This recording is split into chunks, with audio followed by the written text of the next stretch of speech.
Okay, welcome to Altitude After Dark. It's your boy DMac along with Coach Mike Sanford. Coach, how you doing, pal? I'm doing fine. How are you doing, DMac?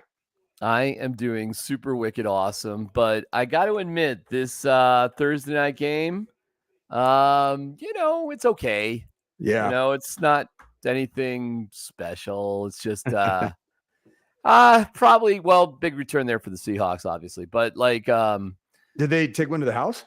they took one to the house. Yeah, So took it's one to the house. 23-10? 10, yeah. Well, Nice. yeah. So there you go. The dynamic kickoff actually does something. On today's show, we'll cover all sorts of things left and right. And we'll cover CU going against Kansas State and the Broncos against the introvert Justin Herbert. So as we get going, we thank our sponsor. Don't let concerns about shifts in the market disrupt your long-term financial goals.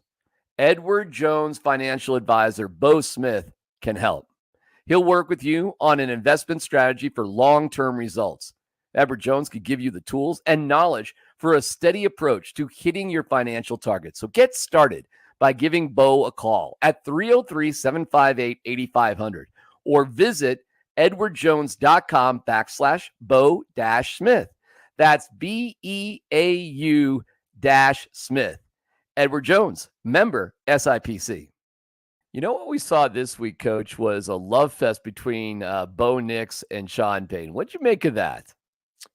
Yeah, vibes are high, man. Good vibes. Vibes are high. Vibes are immaculate. Right now, right now, I liked what happened on the field, right? I liked what Sean Payton did. I did. I think, that's coaching. And I like how Bo Nix stood up for whatever the conversation revolved around. But then I liked that they were able to both have some fun with it. Mm-hmm. So I think that's a positive. I've been a part of times like these, times as a coach where everything's good, at least right now. But it does dissipate quickly because you lose, you don't have the same types of vibes, right? And, if Pat Surtain II doesn't pick that ball off and it's a 17-3 type of a lead, it's a different game. DMac, we were sitting there. So this is all part of the journey for the Broncos and Bo Nix and Sean Payton. But I think that it is showing some of the inside that there is some positive juice going around that doesn't always meet the eye that we see. But I do think that, every game is a new season, man. When you're coaching at this level, the amount of time that goes into one game plan, as a player, the amount of practice time, study time that goes into one game plan, you're evaluated on a weekly basis. And that's just the reality of it. There's some fun things with the Chargers, and there's got to be one guy you love in particular. Think about that for a second on the Chargers. We'll get to that coming up. You probably can already think about them, but we'll get there. However, when you have a 3-game winning streak, as bad as a 2-game losing streak is, Coach, a 3-game winning streak in the NFL, my gosh, it's beautiful. It's like you climb Mount Everest three weeks in a row. Yeah, it's beautiful. And I was on I would say a victory lap, but I was drinking the Kool-Aid on Monday, talking playoffs, talking soft schedule. There is a reality to the fact that this is not going to be an easy football game coming in on Sunday. No, for sure. I do think that this particular game is the game that determines, DMac, if this is a real playoff contender or if they lose, a team that's going to have a good season or not will depend on what they do against some of the bad teams coming up. Yeah, like the Raiders game was kind of the apocalyptic. You got to be kidding me. You can't lose this game. Yep. With the tribute to 1977, Ring of Fame, Hall of Fame with Randy Gradishar, just the vibe of everything. It was the Raiders awesome. like falling apart, being a disaster. This isn't the same this week. Listen, that to me... And I know the literal version of must win, okay? And I hate that. Right. But I'm just going to go with the cliche version of must win. That was a must win last week. Yes. This week, not so much, right?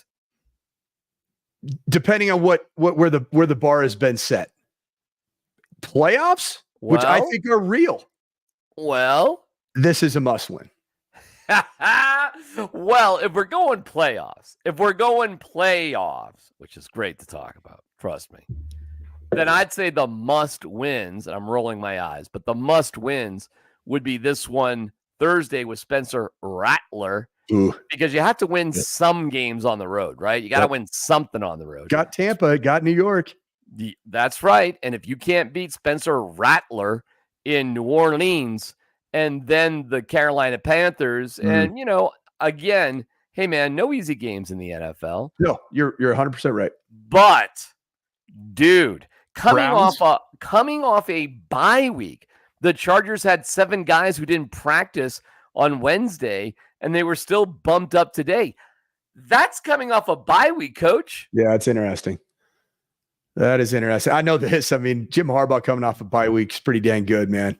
I worked. You got some numbers on that? Well, I don't have numbers. I have stats. I have empirical data of having coached on his staff for 2 years. Talk to me. Just in terms of how we practiced. This is a physical overhaul of mentality of how they play the game of football that's happening in real time. And so training camp goes hard. I mean, it is a real physical training camp. Jim Harbaugh is the kind of head coach that likes to put the ball down, throw all the practice scripts out, and let's play football. Let's play real football. And I know there's NFL regulations and you can tackle in these days, and really nobody ends up tackling in practice anyway. I wouldn't be surprised if Jim Harbaugh and the boys tackle a little bit on days that were legal to tackle. And so coming off a bye week, that physical rest for the body, when you've been going through the grind of a training camp into a 4-game stretch of the regular season start, you need it. But then he just keeps going, man, in terms of the mentality. You're rolling. It just doesn't have a game at the end of a physical week of practice. DMac, I'm scared to death of this game as a Bronco guy. All right. Well, let me give you. All right. The title of this pod is Chargers are going to charge her. Mike, watching the game, I went back and watched all the Chargers games this year. Yep. Okay. They figure out, specifically in the last 2. First, you know what's funny? And I knew it was coming. The first 2 weeks of the NFL season, dude, just don't even take them serious. You may win, you may lose. Who knows? Nobody plays preseason. Nobody has any film on anybody. No, it's just like you're just lucky if you win games and maybe a bit unlucky if you lose. Don't draw any judgments. Now, by week 3, and granted, the Broncos got an unlucky break with the weather in week 3, but by week 3, you kind of get what you get. And then in week 4, you really know. Now, the Chargers had a ridiculously early bye week. So they had a bye week in week 5, which is as early as you can get. But they're already a little bit beat up. Here's what we know about the Chargers, okay? Excellent defense. However, they give up plays, Mike. They do. Offense, run first, which is, you got a $50 million quarterback, but okay, let's run first, unless you want to throw the ball to McConkey. I mean, okay, he's a good player. Yeah. It's not Keenan Allen out there, and it's not Dan Fouts or Phillip Rivers. I do like Justin Herbert. I do. He is, and I've known you've seen him up close and personal. But boy, oh boy, does he strike me like a guy who's, and correct me if I'm wrong, but he looks like Tarzan, plays like Jane to me. Yeah, I mean, the track record in the National Football League would support that theory. I would say there were some franchise and systemic issues that have permeated the franchise there in San Diego and Los Angeles for the time that he's been there. And even then, I mean, he's performed at a very high level. That defense was awful, DMac. And here's what Jim Harbaugh does, okay? So everybody wants to say all they do is run the football. Well, the best way to build a really good defense is by practicing against your own guys, which is what you do 99% of the snaps that you'll take in any given calendar year. And you do it by making them extremely physical. And so the intent of running the football is also to have the iron sharpens iron type of effect on your defense. And you look at Jim Harbaugh's defensive coordinators. You look at, at Stanford, it was Vic Fangio, who then became Vic Fangio of the National Football League. He was a guy that was having a hard time finding a job, was actually ran out of Baltimore by his brother And the Vic Fangioization of the National Football League was as a result of what happened when Jim Harbaugh was the head coach of the Niners. And that does go back to the time at Stanford, and then you look now, like the guys that he had at the University of Michigan, Jesse Minter. He was a Michigan defensive coordinator. DMac, if you saw him, you would think he's 29 years old, 26 years old. He looks like a kid.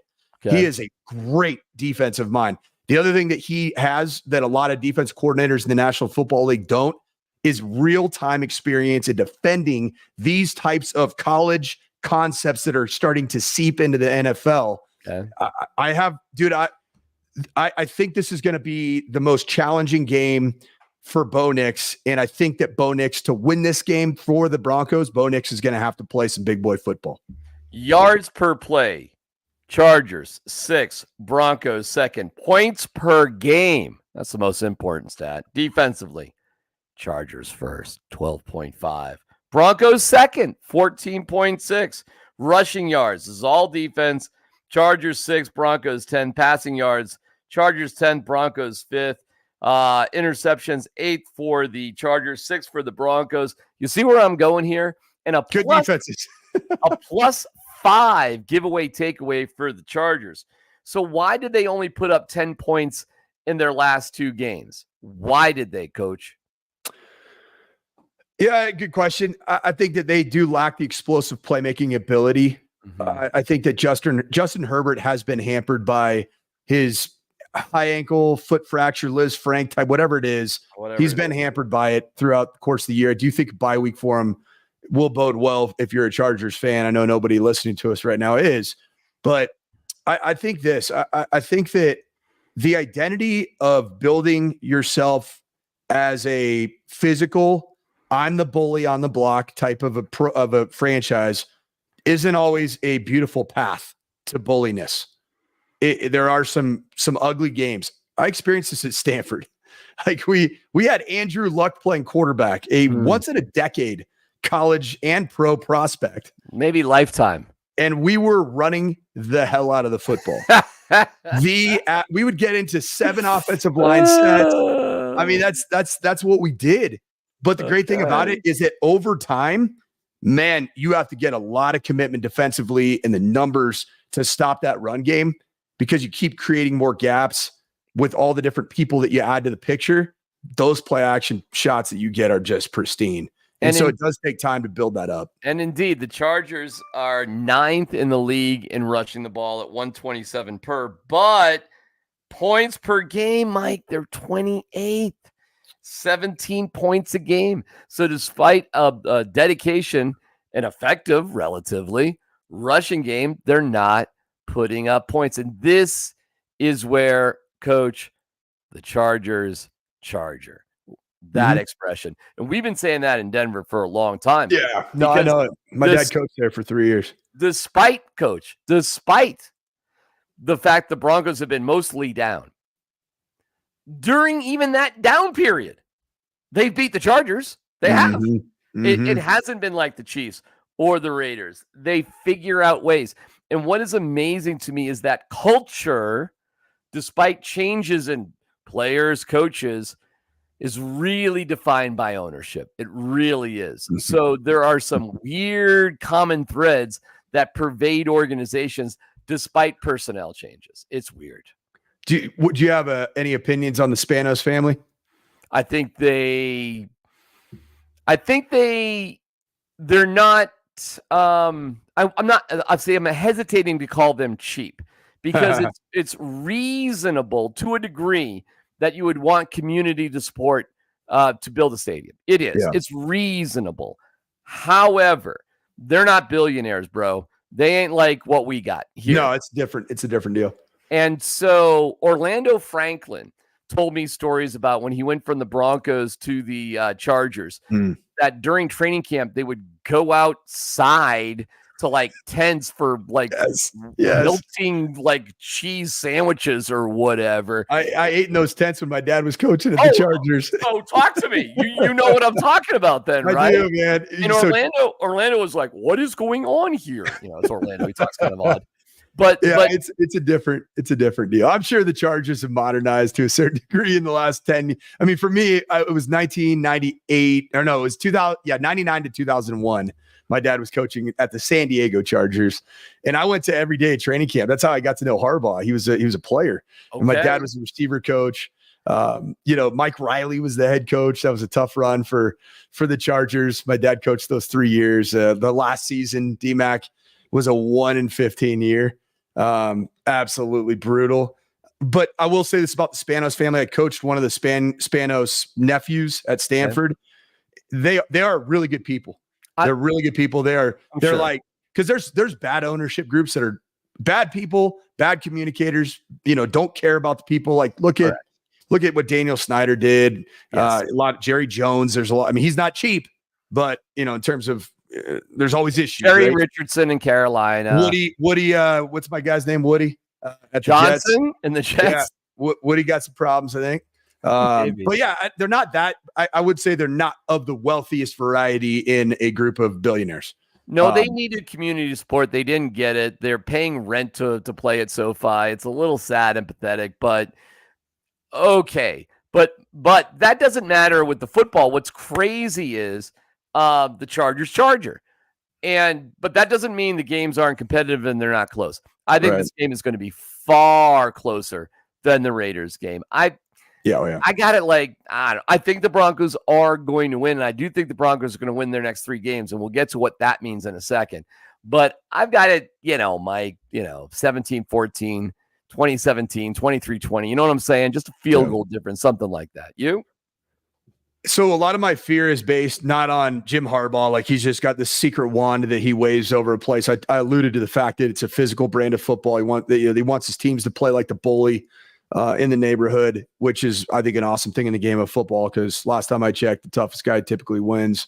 And if you can run the ball and stop the run, you typically win. But what I'm more concerned about, and this is going to sound very hot takey, DMac, I'm really concerned about the Broncos defense. Really? Yeah. Why? This is an X's and O's nerd scheme type of a thought process. Okay.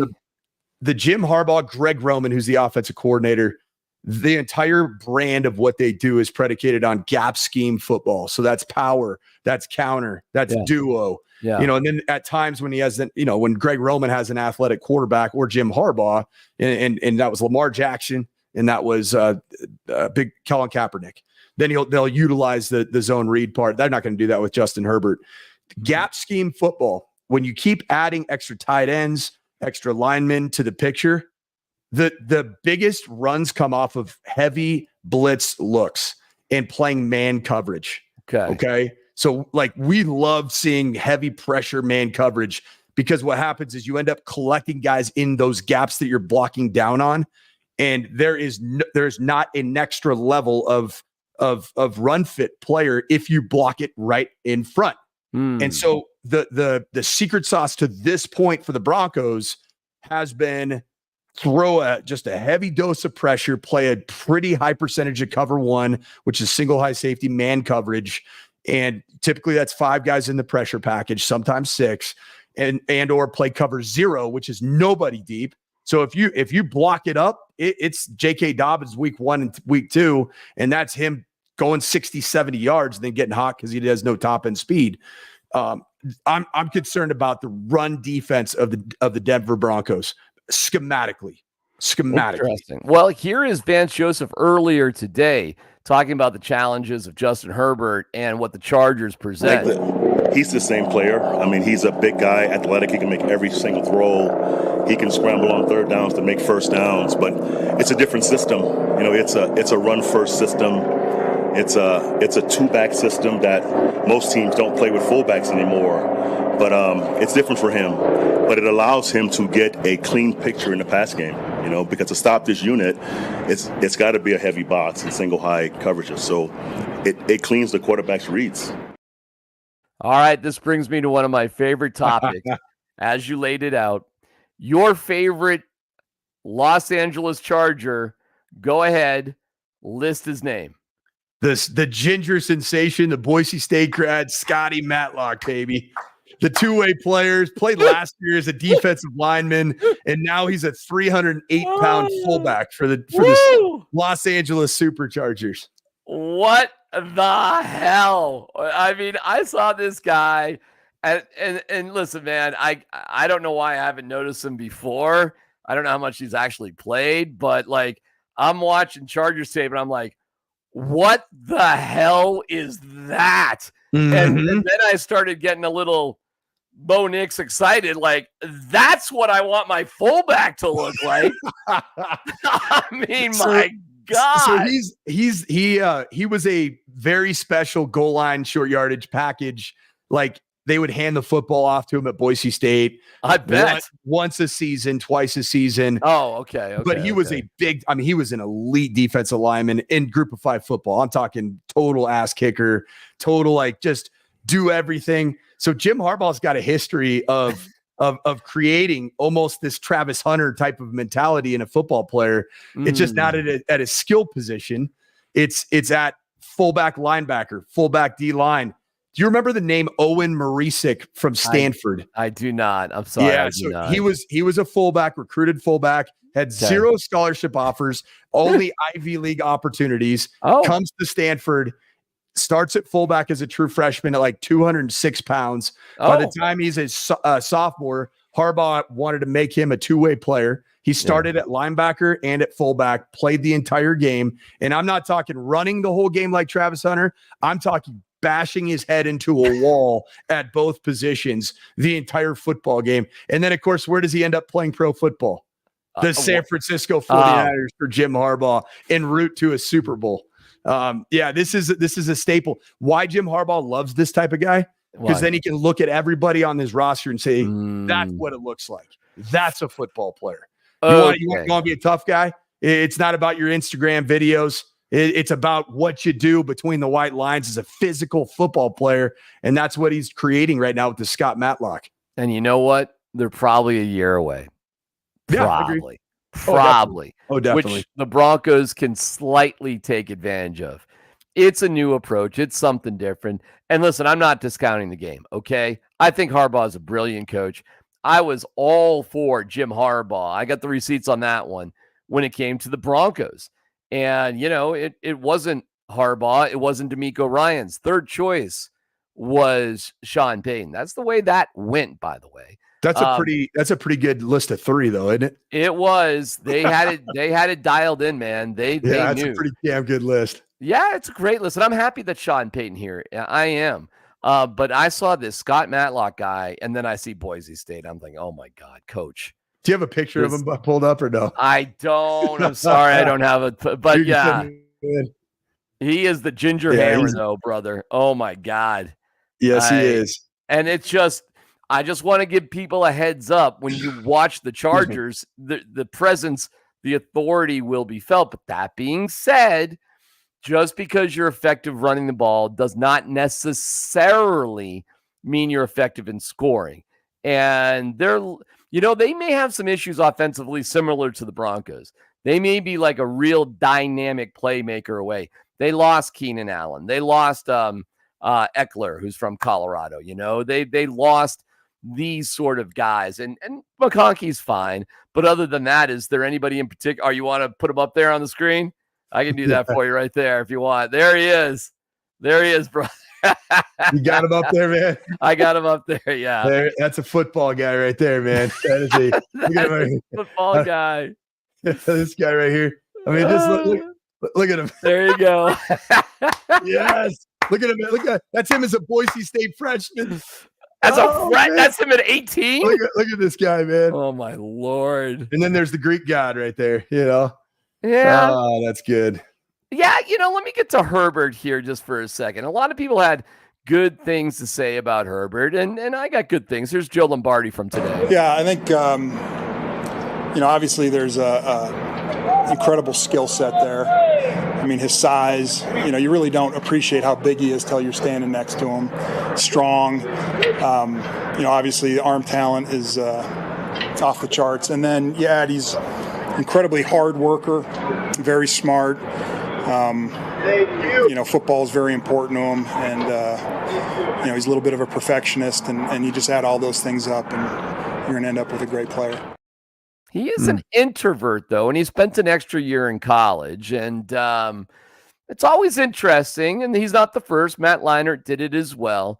But when guys are locked down top 10 NFL picks, but they choose to go back for an extra year. That wasn't Nick's. If Nick's came out, he's my third, fourth rounder. Exactly. Yeah. Exactly. He needed to stay another year to get to where he got. Yeah, solidify his standing, right? That wasn't with Herbert. Herbert would have been a top 10 guy no matter what. What's your take on that? Yeah, I mean, he's an Oregon kid. He grew up in Paradise, Oregon. It's not, I think just the maturity piece of just himself finding that his readiness to jump into a major city market. I know Oregon's a big football program with a lot of fanatics and whatnot, but yeah, I just think that he's a guy that enjoys just the simplicity of being around his teammates. Wasn't ready to turn the page after 3 years. Andrew Luck was the same way. He stayed for his fourth year. That there've been other guys that have been around that have done it. I don't think it's ever a total knock. I think that it's just everybody has their own timing with their own mental readiness to just move into that lion's den, man, and that's what it is. I've heard all good things about Justin Herbert, but I think introvert is pretty consistent with everything that I've heard in terms of how he's described as a person. Okay. Well, listen, we're going to get to see you in Kansas State here in just 1 second. In times of financial uncertainty, how can you stay on track? Call someone who's invested in your success. Bo Smith, your Colorado Edward Jones financial advisor, can help you. He'll work to build a complete picture of your financial life, including your unique goals and passions, so he can help you achieve what's most important to you. Call Bo at 303-758-8500 to schedule an appointment today, or visit edwardjones.com/Bo-Smith. That's BEAU-Smith. Edward Jones, member SIPC. Coach, we're seeing a different Deion Sanders, I think. We are, slightly. Still has a chip on his shoulder about the national media. But this was an interesting admission this week. From 3-0 last year and applying to 4-1 this year. Two different teams, two different situations, two whole different thought processes, even with the staff, as well as the young man we have in this locker room. But yes, me personally, it's some things that I've done tremendously differently in my approach and to detail with the staff, as well as the young men that play on this team, as well as with the support staff as well. So we had a 6:30 meeting this morning to reiterate some things that I wanted to see on the scout teams to give us the look that we wanted and expedite the look. So yes, there has been different things from my approach, definitely. But those are totally different young men. I get it. He's admitting he's doing things differently.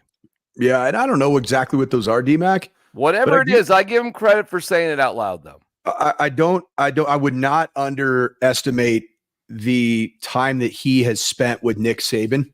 Filming, I think it's Aflac commercials. I mean, I feel like they're on a lot of things together.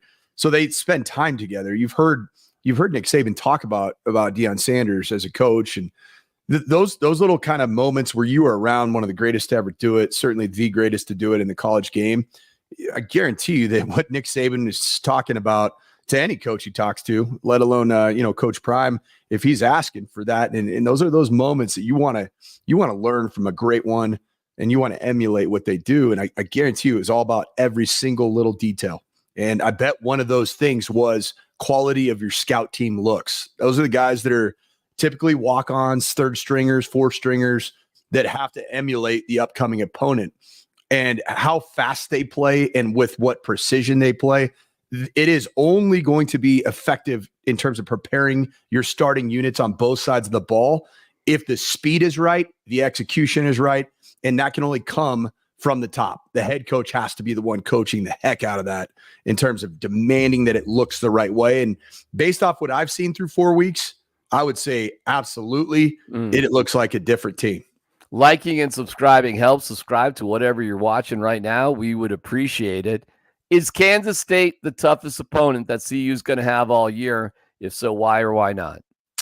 Kansas State's been a bit of a Dr. Jekyll, Mr. Hyde outfit.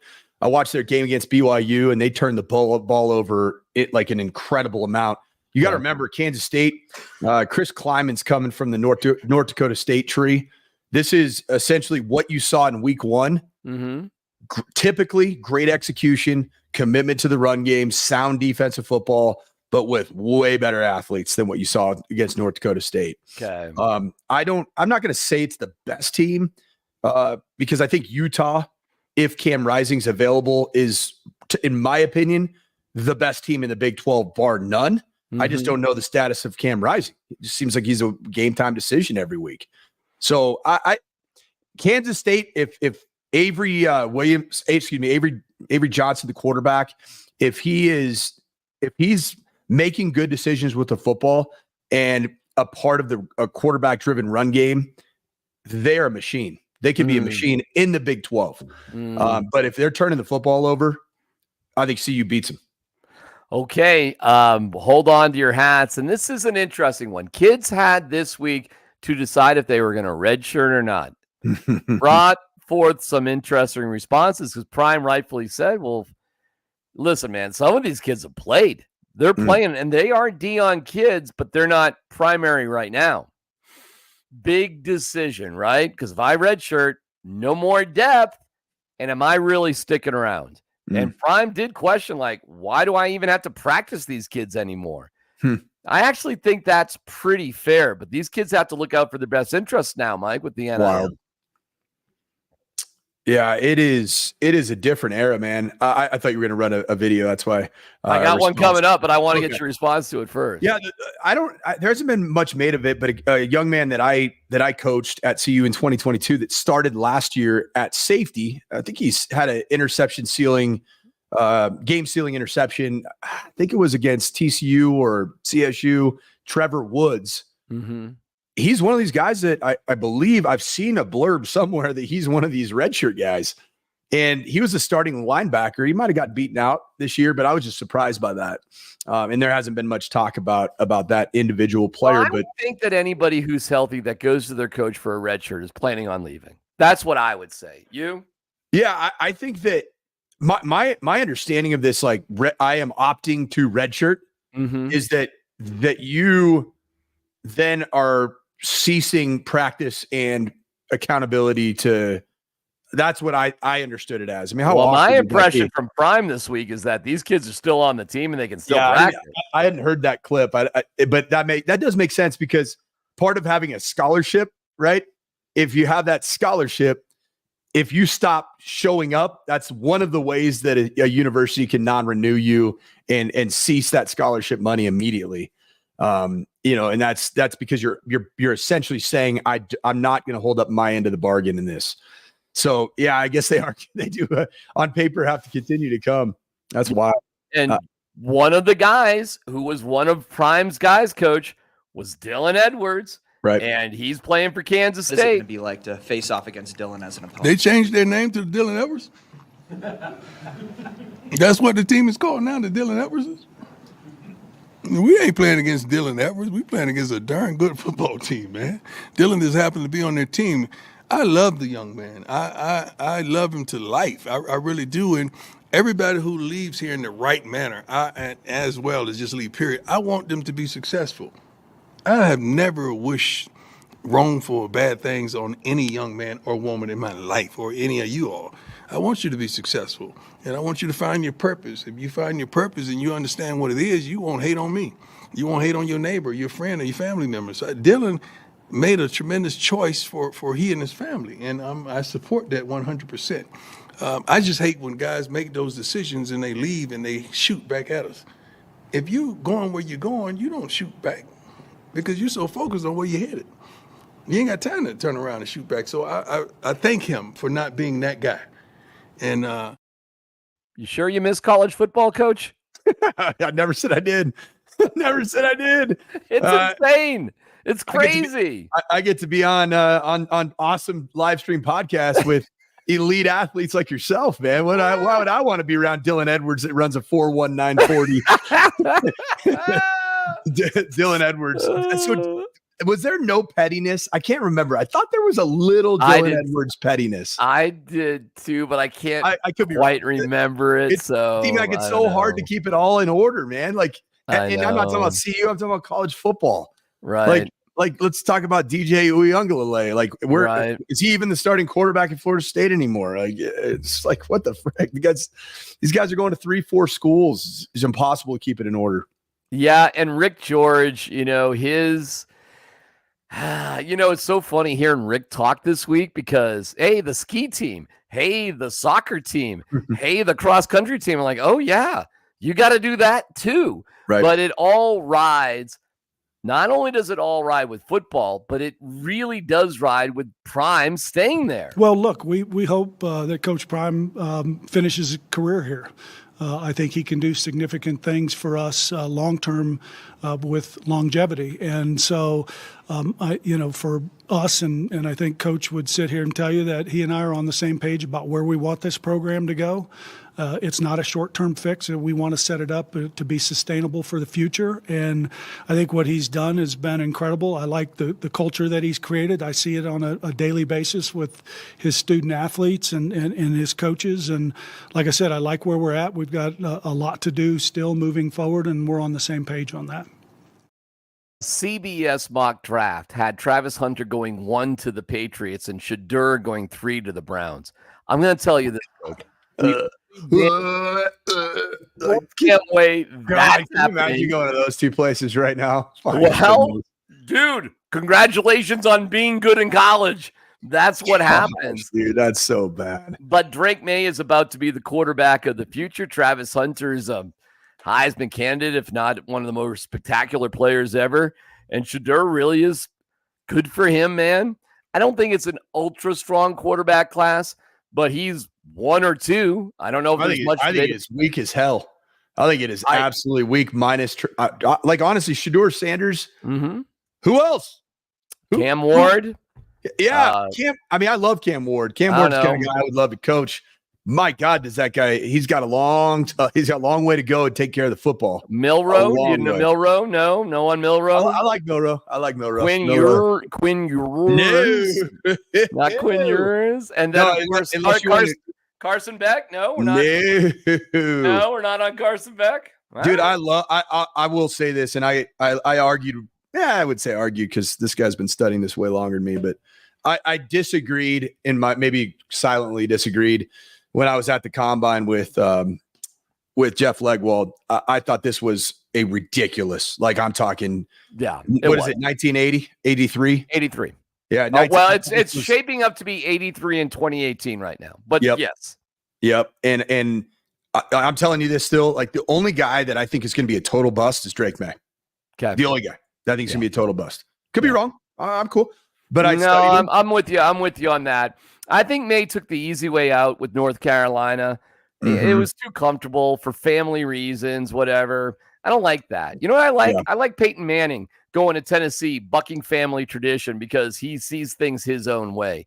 Just dropping into North Carolina when you're one of the top guys just because your brother won a national championship in hoops and your dad's there and I don't know, you got home cooking or whatever. I don't like that. Even then, wasn't North Carolina better with some of the bad quarterbacks that fizzled out in the National Football League? I am not impressed. I don't get Drake May. Yeah, I'm not impressed by him. I mean, I look at Jaden Daniels and I'm like, really? Drake May, huh? He was my number one. And I get it. I'm just saying when this guy gets the opportunity to do it, just wait till you see Michael Penix Jr. with a couple starts under his belt, whenever that is. And then the other one, man, it's going to be some time. The guy that absolutely blew my socks off the combine, and I stand by it, is JJ McCarthy. I thought he had a freaking little pea shooter of an arm. That guy's got a freaking howitzer. Plus, he's got moxie. He's a damn winner. I think he's he loves living in the pressure cooker. I think JJ McCarthy is going to be really good. But are they going to pony up $50 million per for Sam Darnold? They're undefeated. Is this real? I think they're going to moneyball him. I do. I think really. I think they should, man. Because dude, I think they're going to lose him if they do. But yeah, I think this is Sam Darnold's going to reveal its head at some point. I'm just going to tell you that. Wow, that's a good hot take. There you go. It's going to happen. It's going to There happen. you go. I love it. You're not going to go through the remainder of the season. You're going to make the playoffs, even though the NFC North is freaking unbelievable. NFC North, DMac. Caleb Williams is starting to play really good football. He's putting up 300 yards in a couple weeks in a row, or right in that neighborhood. Freaking, the Vikings defense is the best. I mean, they're the most challenging defense to prepare for because of Flores and all of his blitz patterns. And then Jordan Love's just getting started. They're 3-2. He with a bum knee, he threw for 389 in his first start back. And then dude, you got the Detroit Lions, like that division, man. That's the one you don't want to be in. And that's why I think it's awesome that the Broncos. Here's what this is going to come down to, right? I think that these two franchises, Broncos and Chargers, we've already said the Raiders are a hot freaking dumpster fire, drizzling poop. They suck. They're a mess. That thing's going to continue to get worse and worse as the year goes on. It's going to be all about Chargers, Broncos for supremacy of where the next team is going to come from in the AFC West, because eventually Kansas City is going to expire at some point. And I think it's going to come from one of these two teams. And I don't think it's necessarily going to be decided just on Sunday, but it'll be a step in deciding it. I tell you what, Mike, hang on for the dumbest thing I've seen this week. Your 401k is likely one of your most important financial plans, but it's only part of a comprehensive financial strategy. Edward Jones can help you understand how your retirement assets fit into your entire retirement picture so you can work toward meeting your unique retirement goals. Contact Bo Smith, your Colorado Edward Jones financial advisor, at 303-758-8500 or visit edwardjones.com/Bo-Smith. That's BEAU-Smith. Edward Jones, member SIPC. I have a group thread with about 15 of my high school friends. How about that? High school friends, 15 of them. And one of them, John Linehan, lives in the Tampa area that was impacted by Milton. So I just want to say, before I get into the dumbest thing I've seen this week, my heart and my sympathies and empathies go out for my pal John, and who's a great Class 3 Massachusetts running back in the day. The guy was incredible. Yeah. He was one of those 16-year-olds who could bench press straight up 300, one of those weirdos that could sort of, there's always one, right? Like, he was our guy. You go to Taco Bell, have five tacos and 6 burritos, and then pop another ab. One of those dudes. John was awesome because, like, he literally could at 16 bench press straight up 300 pounds, which is unreal. And everything. And he was our center fielder in high school, but I was a better hitter because John would just come up there and just try to hit the shit out of me. And if he hit it, great. If he hit it, and I would look at him and he'd be like, "Rrr!" And I'd just be like, yeah, man, just, gotta do this, bro. But okay, whatever, man. He had the 2024 Major League Baseball analytics vibes going, right? Strikeout, all you need. 220's a hell of that's a great average. But man, if you hit 26 bombs, dude, you're a guy. It's hard to imagine that I was a better baseball player than somebody who could bench press 300, but I can show you the numbers if you care about the Cape Ann League back in 1987. But that being said, he's doing all right. He's okay with his family, which is good. So I'm trying to not make fun of anything. But this is the dumbest shit that I've seen this week. Now is really starting to pour over. If you look at the graph, whoa. Okay. That wasn't good. There's so many ways to break this down. First of all, why is Anderson Cooper out there, coach? Like, hasn't he done enough in his career where he doesn't need to be standing on a seawall? I would be out there. I'm just telling, like, there's just people that are just adrenaline junkies, man. Like, it doesn't matter. You've made enough money or whoever, like in Anderson Cooper's case, you just want to enter the fray, man. Like, I know people like that. All right, bro. Did it really hit him? Or was there a production assistant like 2 feet away? Like, and I'm going to say how now is really starting to pour over. If you look at the graph, whoa. Now, there you go. Okay. That wasn't good. We'll probably go inside shortly, but you can see the amount of water here on the ground. This is water from the. I love when he says, "I'll see you shortly." Like there's an option to go inside. Hey, are you out there for the storm or not? Do you think Anderson Cooper had that was planted and it was like soft styrofoam? It was like it just had a little. Dude, I mean, like of all things that hit you. a piece of styrofoam. It's metallic styrofoam, almost like, you know, those sunshades for your car. It looked like a sunshade from a car hit him. I mean, isn't that a little? Now is really starting to pour over. If you look at the ground, whoa. Okay, that wasn't good. I don't know, man. I don't know. But I certainly wish the best for everybody down there. Aside from, listen, man, you get what you deserve if you're a TV guy standing out in a hurricane. I really don't have much sympathies for you, Coach. I mean, you know, this whole like busting with the boys, barstool culture, you know, where they go like they see some type of deal in football and then they go, oh, certified football guy, right? It's almost as if Anderson Cooper wanted to be like, certified weather guy, certified journo. You know, like I don't know, man. That kind of stuff. I don't know. I'm not down with that part of it. Now is really starting to pour over. If you look at the ground, whoa. Okay, that wasn't good. Oh God! All right, Coach. It's not like a 16-inch freaking you know, flying projectile. You know, or a spear coming at him. It is. I mean, I don't know, man. I can't. I don't know either. I don't know either. Final. What's your prediction for the game?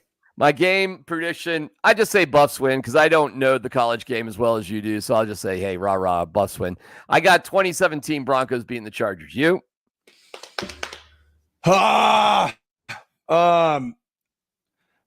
Dude, I feel like the vibes have been so damn good this last 3-4 weeks in Colorado.